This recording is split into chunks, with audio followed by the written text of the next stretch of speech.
오늘부터 교회 절기가 시작되어지는 날입니다. 대림절이라고 말을 하지요. 대림절이라고 하는 것은 기다리는 절기라고 하는 뜻이 담겨져 있습니다. 우리가 누군가를 기다릴 때는 그냥 기다리는 것이 아니라 준비하면서 기다리게 되어집니다. 특별히 성탄절에 대한 이 대림절은 어떻게 기다리는가? 이렇게 화려하고 찬란하게 추리를 세우기도 하고 불꽃을 피우기도 하고 촛불을 가지고서 오실 분을 위해서 이렇게 준비하며 기다리는 이 기간을 보고 대림절이다 이렇게 이야기를 합니다. 그러면 우리는 누구를 기다립니까? 예수 그리스도를 기다리죠. 예수 그리스도. 사람은 일생을 이야기할 때 인생의 삶은 기다림의 삶이다라고 이렇게 어떤 철학가가 이야기를 했습니다. 여러분, 우리 인생을 가만히 살펴보면 저도 마찬가지고 여러분도 이렇게 인생의 삶을 살아가면서 매 순간 기다리지 않는 그런 삶이 없었던 것 같습니다. 특별히 어린아이들은 아무리 재미있게 놀아도 이렇게 또 시간이 지나면 엄마를 기다리게 되어져 있죠. 그리고 문제를 풀지 못하는 학생들은 그 문제를 전전긍긍하다가 선생님을 기다리며 문제를 풀어가기를 원하는 것이 학생들의 모습입니다. 뿐만 아니라 환자들은 그 깊은 질병 때문에 어떻게 하면 내가 이 건강에서 노인받을 수 있을까? 좋은 선생님을 기다리며 그렇게 기다리며 시간을 보내게 되어지죠. 여러분, 이 땅에 허감이 있는 백성들은 성경에 누구를 기다렸습니까? 메시아를 기다렸습니다. 그분이 우리에게 오시면은 우리에게 자유를 주시고 우리에게 은혜를 베풀어 주시고 우리의 모든 형편과 처지를 회복시켜 줄 것을 바라면서 이스라엘 백성들은 예수 그리스도를 기다렸습니다. 여러분, 19세기 러시아의 도스토예프스키의 카라마조프카의 형제들이라고 하는 소설책이 있습니다. 그때는 모두가 예수의 이름으로 사람들을 종교재판을 하기도 하고 심판을 하기도 했습니다. 예수님께서는 이 스페인의 세빌리아에 나타나셨습니다. 그런데 교황청이 발칵 뒤집혀졌습니다. 예수님을 체포하여 사형 언도를 내리면서 예수님을 향하여 이렇게 심문을 합니다. 예수님, 우리가 주의 이름으로서 기독교의 질서를 세워나가고 근위를 세워가고 지금 문제가 많았던 것이 회복되어지고 잘 돌아가고 있는데 이렇게 주님이 이곳에 오시면 어떻게 합니까? 다시는 이곳에 찾아와 우리를 방해하지 마십시오. 이 소설이 우리에게 주는 의미가 뭘까요? 오늘도 예수를 믿는 사람들은 예수 없이 신앙의 삶을 살고 예수 없이 그렇게 자기의 불안을 해결하기 위하여 여전히 힘없는 삶을 살아가더라는 것입니다. 여러분, 인간의 이 불안을 해소하기 위하여 인간은 지금도 기다리지만 여러분 진정 무엇을 기다리고 있습니까? 무엇을 이번 성탄절에 이 성탄절에 여러분의 인생에 무슨 의미로 맞이하기를 원하고 계십니까? 오늘 본문의 이 내용을 제가 대림절에 성탄절을 앞두고서 본문을 정하면서 이 본문이야말로 정말로 주님 만난 사람은 이런 문제를 해결하는 것이 우리가 또 가져야 할 평안의 모습이라는 것을 발견하게 되었습니다. 오늘 본문은 여러분 너무나도 잘 알고 있습니다. 중풍병자는 누워서 일어서지를 못합니다. 중풍병자는 그러나 친구의 도움을 통해서 예수님을 만나서 인간의 그 모든 세 가지의 문제를 다 해결함을 받는 모습을 우리는 보게 되어집니다. 여러분, 중풍병자를 보십시오. 중풍병자는 그 모양과 모습은 그리스도인의 모습이요 모든 모습은 인간의 형체를 가졌지만 여전히 그는 일어나지를 못하고 있습니다. 왜 그렇습니까? 말라버렸기 때문입니다. 혈관이 말라버려서 손도 기능도 다리도 이와 같이 자기 마음대로 하지를 못하고 그러나 머리에 생각하는 것은 서서 하나님을 향하여 하나님을 바라보는 것이 아니라 그 침상에 매여서 자기의 것만 생각하는 그런 인생의 모습들, 하나님께서 이 자를 만나서 어떻게 해결해 주고 있습니까? 이 성탄절을 우리가 기대하고 어쩌면 인간의 본질적인 이 불안의 문제를 어떻게 하면 우리가 해결함을 받을 수 있겠습니까? 저는 이 동료 목사님의 카톡의 프로필을 보면서 참 궁금한 것이 있었습니다. 그래서 이 동료 목사에게 전화를 해봤습니다. 그 동료 목사님의 카톡의 프로필이 뭐가 있는고 하니 이 자신의 교회의 부활 동산에 큰 이 돌에다가 글자를 하나 써 붙였는데 그 글자의 내용이 뭔가 봤더니 안심하라입니다. 부모가 죽고 사랑하는 사람이 죽어서 그 장례의 간을 그 부활의 동산에 얼고 오면서 그 글귀를 먼저 읽게 되는 것이죠. 죽은 사람을 위해서 우리 아버지가 어떻게 될까? 안심하라. 그리고 그 산 사람도 세상에 나가지만 늘 불안 속에서 우리는 나름대로의 처신을 해보지만 불안한 인생의 삶 속에 안심하라. 주님의 말씀입니다. 목사님은 때로는 목회에 힘이 들고 어려울 때 이 동산을 찾아와 한참도록 죽은 묘지를 본다고 합니다. 아이고, 저기에 아무개 장군이 묻혀 계시는구나. 아이고, 저기에 과거에 우리 목사님이 묻혀 계시는구나. 그리고 그 묘지를 둘러보다가 그는 거기에 표지석 앞에 가만히 안심하라는 글을 보면서 묵상을 하면 그렇게 마음이 편안할 수가 없다는 것입니다. 여러분, 우리는 이 세상의 삶을 살아가면서 많은 사람들은 안심하지를 못하고 마음의 평강을 누리지 못하고 나름대로 모두가 큰 소리에 떵떵 치지만 얼마나 불안하며 살아가는 사람들이 얼마나 많은지 모릅니다. 오늘 본문의 이 말씀 속에서 주님께서는 우리에게 본문 2절에 봤더니 예수님께서 그들의 믿음을 보시고 중풍병자에게 이르시되 작은 자여 안심하라 이렇게 말씀을 하고 있습니다. 어떻게 이 중풍병자가 안심할 수가 있겠습니까? 중풍병자에게는 얼마나 그 마음속에 불안이 가득하겠습니까? 앞으로 누가 나를 세워주고 누가 나에게 밥을 먹여주고 누가 나의 동무가 되고 내 인생이 앞으로 어떻게 될 것인가? 중풍병자의 문제가 아니라 우리들의 문제입니다. 그러나 주님은 이렇게 찾아온 인생들을 향하여 뭐라고 말씀합니까? 안심하라. 사랑하는 성도 여러분, 이번 성탄절에 정말로 주님을 만나서 주님께서 여러분에게 들려주시는 안심하라는 그 말씀을 들을 수 있는 그런 성탄절이 될 수 있기를 축복합니다. 안심하라, 얼마나 위로가 되는 말입니까? 그러면 도대체 인간의 불안의 문제가 무엇이기에 주님은 안심하라고 말씀하십니까? 오늘 본문에 봤더니 첫 번째는 예수님을 만나면 죄3의 문제가 해결받기 때문에 안심할 수 있게 되는 것입니다. 2절을 보십시오. 2절 하반절에 보니까 중풍병자에게 이르시되 안심하라 너 죄 사함을 받았느니라. 안심할 수 있는 것은 주님이 우리의 죄를 사해 주셨기 때문인 것입니다. 인간의 불안은 죄에서부터 출발하고 있죠. 때로는 가진 것이 없기 때문에 불안하다고 생각하지만, 때로는 건강하지 못하기 때문에 불안하다고 생각하지만, 때로는 내 마음대로 뜻대로 되지 않아서 불안하다고 생각하지만, 인간의 본질은 이 죄의 문제가 있기 때문에 불안한 것입니다. 인간은 에덴 동산에 하나님과 함께 있을 때는 문제가 없었습니다.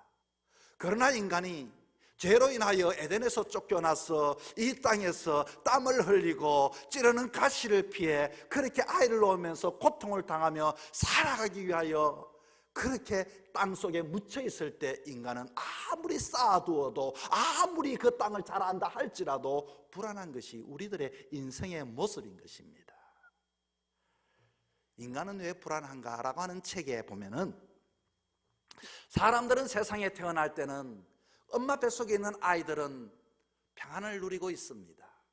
그러나 그 어린 생명이 세상에 딱 태어나는 순간 그 생명은 그 마음속에 평소 갖지 못하는 환경으로 인하여 불안함을 처음에 느끼게 되는 것입니다. 그래서 울게 되는 것이죠. 뿐만 아니라 아이가 어린 아이 때 이와 같이 부모와 함께 있으면서도 늘 언제나 엄마가 있는가 확인하게 되어집니다. 아이가 느끼는 불안, 어린 아이가 엄마와 분리되어질 때, 엄마를 떠난 아이는 늘 언제나 엄마가 없음을 불안해하게 되는 것입니다. 죄라고 하는 것은 하나님으로부터 분리되어졌을 때의 이 죄로 인하여 인간에게 불안이 찾아오게 된 것입니다. 지금 중풍병자에게 보여지는 것은 질병인데 왜 병고침 받으라가 아니라 제사함을 받았다라고 말하면서 안심하라고 하시는 것일까요? 여러분, 이것은 그런 내용뿐만 아니라 저나 여러분이 그런 경험을 해보셨을 것입니다. 때로는 인간적인 문제가 있어서 간절하고 깊은 기도를 아마 이렇게 주님 앞에 해볼 때에, 주님 질병 고쳐주세요, 주님 이 문제 해결해 주세요, 돈 문제 해결해 주세요, 한참 기도하다가 악을 쓰며 기도하다가 깊은 기도에 들어가면 여러분, 그 기도가 나오는 것이 아니라 무슨 기도가 나오던가요? 주님, 저는 죄인입니다. 주님, 제가 죄인이었습니다. 용서와 회개와 감사와 찬양과, 그리고 어떻게 기도합니까? 주님, 고치든지 안 고치든지 뜻대로 해주세요. 주님, 저는 주님 안에 살고 싶습니다. 여러분, 우리가 어떻게 제사함을 받을 수가 있습니까?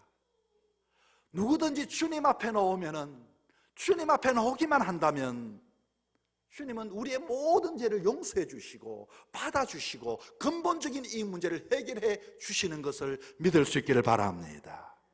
그런데 오늘 본문에 봤더니 믿음이 눈에 이렇게 너 믿음을 보시고 여러분, 믿음이 눈에 보입니까? 그러나 이들이 어떻게 이 자리에 왔는지 마태복음 9장은 이야기하고 있지 않지만 마가복음과 누가복음에는 이들이 주님을 만나기 위하여 내 친구가 될 것을 들고서 그렇게 주님 가까이 왔지만 사람들이 가로막고 있었습니다. 그리고서 그 사람들이 있어서 포기하고 돌아간 것이 아니라 지붕 위에 올라갔습니다. 당시의 중동의 지붕들은 모두가 흙으로서 쌀이나무와 같이 나무를 엮어서 했기 때문에 그것을 이 친구는 오로지 예수님을 만나면 고침받을 수 있겠다는 이것 가지고 그 행위로서 그렇게 그 흙을 파내어 그것을 그렇게 내려놓았습니다. 주님은 말합니다. 믿음을 보시고 작은 자여 안심하라, 내 제사함을 받았느니라. 여러분, 하나의 또 의문이 있죠. 나 같은 사람도 주님 만나면 죄 용서 받을 수 있습니까? 오늘 본문에 봤더니 작은 자여 안심하라. 누구든지 작은 자여, 너가 비록 누워있다 할지라도, 너가 깊은 병에 있다 할지라도, 이건 예수님의 생각이 아니라 중풍병자의 생각을 읽으시고 주님께서는 작은 자라 할지라도 안심하라는 것입니다. 우리는 흔히 늘 언제나 자기 자신을 볼 때는, 남 앞에 자기 자신을 볼 때는 크게 보지만 사람들은 주님 앞에 서는 그 순간 작아지게 되어지죠. 눈도 마주치지도 못하게 되어지죠. 그러나 여러분에게 100만 원짜리 수표가 손에 들려져 있다면 그것이 새 것이라 할지라도 100만 원짜리요, 구겨져도 100만 원짜리요, 밟혀져도 100만 원짜리의 수표는 100만 원짜리의 가치가 있는 것입니다. 주님 앞에 오면 누구든지 아무리 구겨졌든지 아무리 밝혀졌든지 아무리 오래됐든지 100만 원짜리는 100만 원짜리의 인생입니다. 여러분은 하나님께서 여러분을 사랑하시기 때문에 누구든지 주님 앞에 어떠하든지 누워있든지 나오시기만 하면은 제사함을 받아 인간의 본질적인 불안의 문제를 해결함을 받고 안심하는 삶을 살아갈 수 있게 되는 것입니다. 이번 대림절 기간에는 여러분의 근본적인 이 문제, 주님과의 문제 해결함을 받아서 죄의 문제 해결함을 받아 정말로 편안한 삶을, 안심의 삶을 남은 여정도 살아가기를 축복합니다. 두 번째, 예수님을 만나면 일어날 수가 있게 됩니다. 여러분, 6절의 말씀에 이렇게 말합니다. 일어나 너 침상을 가지고 집으로 가라. 오늘도 우리 주변에 일어나지 못하는 사람이 얼마나 많이 있습니까? 자신도 힘들지만 일어나지 못하고, 사람은 이와 같이 서서 당당하게 갈아 다녀야 하는데 이렇게 일어나지 못하고 평생을 주님을 바라보지 못하고 땅만 바라보며 허리를 숙이고 때로는 누워있는 사람들이 얼마나 많은 줄 모릅니다. 누워있는 모습을 보면 주변의 사람도 안타까워할 수밖에 없죠. 뿐만 아니라 육신적으로나 뿐만 아니라 정신적으로, 영적으로 이런 사람들이 주변에 많이 있습니다. 좀 일어났으면 좋을 텐데, 이 사람들의 특징은 자기의 침상이 자기의 모든 세계입니다. 자기의 눈높이가 자기의 모든 수준입니다. 7가지 치명적인 죄라고 쓴 존 파이퍼라고 하는 분이 이런 글을 썼습니다. 사람들에게는 7가지의 치명적인 죄가 있는데 하고서 몇 가지를 여러분에게 소개하겠습니다. 인간에게는 모두가 교만이라는 것이 있다. 여러분, 교만은 뭡니까? 자기 자신의 과시입니다. 그런데 교만한 사람의 특징은 자기를 과시하지만 이분들은 자기를 비하를 또 잘합니다. 자기 비하를 잘하는 사람은 여러분, 내가 교만한 줄 알아야 합니다. 자책하고 나는 안 돼. 다른 사람 앞에서는 그렇게 교만하다가도 혼자 있을 때는 자기 비하 속에서 빠져나오지를 못합니다. 이것이 우리를 일어서지 못하게 하는 죄의 요소가 되는 겁니다. 이것이 우리에게 영적인 질병이 되는 겁니다. 이 질병을 해결해야 합니다. 주님께서는 이 땅에 겸손으로 온유로 오셨습니다. 그리고 사람은 시기합니다. 다른 사람에 대해서는 천의 얼굴을 가지고 시기한다고 합니다. 분노합니다. 왜 분노합니까? 사랑받지 못하기 때문에. 다시 말하면 또한 탐욕, 하나님의 자리에 자기 자신을 놓는 것이 탐욕입니다. 뭐 탐식, 정욕, 이게 공통점이 하나가 있죠. 모두가 자기 중심입니다. 하나님을 믿으면서 자기 중심적으로 하나님을 믿는 것 때문에 일어서지를 못하고 하나님을 바라보지 못하고 주의 소리를 듣지를 못한다는 것입니다.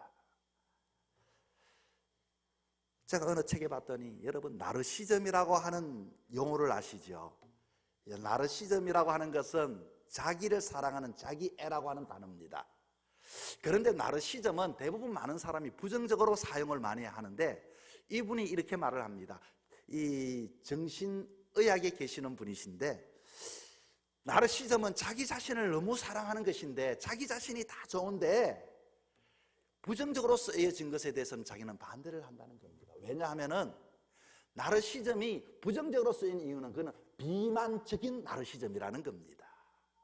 자기 자신을 사랑하는 사람만이 진정 다른 사람을 사랑하는데, 자기 자신에게 갇혀서 너무 비만하다 보니 이것이 문제가 되는 것이지, 자기를 사랑하는 것은 좋다는 것입니다. 여러분, 우리가 이 세상의 삶을 살아가면서 이런 시각 교정이 필요합니다. 이제는 우리는 앉아서 나 비만적으로 꼼짝하지 못하는 그런 나르시즘이 아니라 일어서서 자기를 사랑하고 이웃을 사랑하고 그리고 세상을 사랑하고. 여러분의 자녀가 공부한다고 책상에 이렇게 책을 펴놓고 누워있다면 어떤 마음입니까? 아마 공부하기 싫은 자신도, 그 자신도 힘들지만 옆에 지켜보는 부모는 어떤 마음일까요? 한마디 하죠. 야, 빨리 책상 걷어. 공부 안 하려고 하면은 그 앉아있지 마. 책 덮어. 이렇게 말하지 않겠습니까? 그런데 여러분, 정말 우리가 세상의 삶을 살다 보면은요, 자기 자신도 힘들지만 옆에 보는 사람도 힘듭니다. 그러나 주님을 만나면 소명을 붙잡고 힘차게 일어날 수가 있게 되는 겁니다. 주님은 말합니다. 너들 것을 가지고 일어나라고 말씀하셨습니다. 여러분 이번 대림절에 정말로 예수님을 만나서 불안한 인생 속에 원망하고 불평하는 삶이 아니라, 자기의 중심적인 삶이 아니라 예수님을 만남을 통하여 여러분의 허리를 펴고 일어나 주님을 바라보고 소망과 꿈을 가지고 주님 주시는 안심의 세계로 들어갈 수 있기를 축복합니다. 세 번째는 예수님을 만나면 집으로 갈 수가 있습니다. 여러분, 이 밀레의 만종의 그림 속에서 그 부부가 그렇게 땀 지쳐서 일하고 서 있지만, 그것은 여러분이 앞으로 어떤 그 그림을 상상할 수 있지 않습니까? 들판에만 있겠습니까? 집으로 돌아가 쉼을 쉬지 않겠습니까? 인간은 쉼을 쉬지 못하기 때문에 불안한 것이 인간입니다. 오늘도 많은 사람들이 집에 돌아가지 못하고 길거리에서 방황하고 있습니다. 우리의 자녀들이, 우리의 아이들이 길 위에서 아이들이 방황하고 있습니다. 집으로 돌아가려고 하지 않습니다. 아이만 그럴까요? 어른들도 마찬가지입니다. 집으로 돌아가지 못하는 가장들. 그러면서 길 위에서 여러분, 그 가장들이 왜 편안하기 때문에 길 위에 있습니까? 지금도 불안하니 이 불안을 해결하기 위해 또 길에서 또 길을 찾아봅니다. 불안한 인생을 살면서 여기저기 위험이 도사리고 있으면 늘 긴장하고 살아가는 것이 우리들의 인생 아닙니까? 주변에도 하나님 없이 자신의 힘만 믿다가 나이가 들고 이 일에도 기웃거리고 저 일에도 기웃거리고 마음대로 뜻대로 되지 않은 채 세월을 낭비하고 물질을 낭비하고 바쁘고 피곤한 인생들이 어디 한둘이겠습니까? 그런 인생에 그 불안한 삶 지켜보는 이도 얼마나 그 마음이 힘들겠습니까? 아동심리학에 요나 콤플렉스라는 말이 있습니다. 그것은 모태의 기소 본능인데 누구든지 사람은 그 마음속에 아무리 길거리에서 화려한 것을 가지고 누리고 있어도 인간은 불안하다는 것입니다. 그러므로 요나처럼 쫓고 거기에 이와 같이 기소 고향으로 돌아가려고 하는 마음에서 평안을 찾을 수가 있다고 하는 것입니다.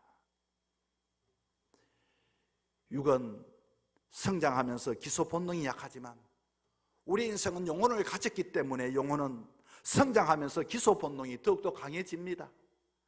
여러분 연세가 드신 어르신들 마찬가지입니다. 여러분에게 맛있는 거 돈이 필요합니까? 필요하지 않습니다. 젊었을 때는 그것이 전부인 줄 알았는데 말입니다. 정말로 내 마음의 편안함, 이 안심, 주님 주시는 그 안심이야말로 고향으로 돌아갈 수 있는 그것이야말로 우리에게 소중한 것이 아니겠습니까? 최근 탄광에서 일하던 분들이 광산이 무너져로 인하여 갇혀 있었습니다. 이들에게 소원은 집으로 돌아가는 것이었습니다. 그리고서 병원에 입원해 있던 이분들에게 그렇게 인터뷰를 했습니다. 어떻게 또 일터로 돌아가렵니까? 이제는 안 돌아갑니다. 저는 이제 그게 필요 없습니다. 아니 가기도 싫습니다. 여러분 사람들은 길 위에서의 인생은 어떤 인생도 행복할 수가 없습니다. 들판에서 인생은 어떤 것도 우리를 위로해 줄 수가 없습니다. 오로지 집으로 갈 수 있는 것, 주님께서는 이 중풍병자이고 집으로 가라고 이렇게 말씀하셨습니다. 주님을 만나면 집으로 갈 수가 있습니다. 천국으로 갈 수 있는 확신한 믿음을 가지고 살아갈 수 있게 되는 것입니다. 여러분 탕자의 비유를 보면 아들은 많은 돈을 가지고 자신의 인생이 즐거움으로 이 땅에 채우려고 했습니다. 있을 때는 모든 것들이 즐거웠지만 인생이 늘 그렇게 즐겁지는 않았던 것 같습니다. 모든 것을 잃어버렸습니다. 친구도 떠났습니다. 모든 것들이 자기를 채워주지 못했습니다. 거지가 되었습니다. 아버지 집을 그리워하게 되었습니다. 아버지가 나를 일꾼 중 하나라도 하면은 자기는 돌아가고 싶은 마음을 비췄습니다. 아버지는 그 아들을 맞이해 주었습니다. 그에게 신을 신겨 주었습니다. 손에 가락지를 끼워 주었습니다. 옷을 입혀 주었습니다. 잔치하였습니다. 여러분 그 아이는 아버지를 꼭 안았습니다. 인간의 그 안심, 우리에게는 아버지가 필요합니다. 우리에게는 집이 필요합니다. 사랑하는 성도 여러분, 우리가 이번 성탄절날 대림절을 기다릴 이유가 바로 여기에 있는 것입니다. 그렇구나, 세상에 어떤 사람도 이 세상에 남은 여정 안심하며 살아갈 수가 있는 사람은 아무도 없구나. 여러분 우리는 때로는 이것을 기대합니다, 저것을 기대합니다라고 말하지만 그 기대한 것을 얻고서도 이것은 우리에게 늘 불안으로 찾아오게 되어지는 것이 우리의 삶입니다. 아무쪼록 여러분 예수 그리스도를 여러분의 인생 속에 꼭 만날 수 있기를 바랍니다. 그러므로 예수님을 만남을 통하여서 이 땅의 모든 수고를, 이 땅의 모든 그 애씀을 오로지 주님께서 우리에게 영원한 생명을 주시고 우리가 굽혀진 인생이, 허리를 숙였던 인생이 펴서 주님을 바라보고 집으로 내가 천국에 감을 확신하며 이 땅의 평안을 누리며 살아갈 수 있는 저와 여러분의 삶이 되기를 주의 이름으로 축복합니다.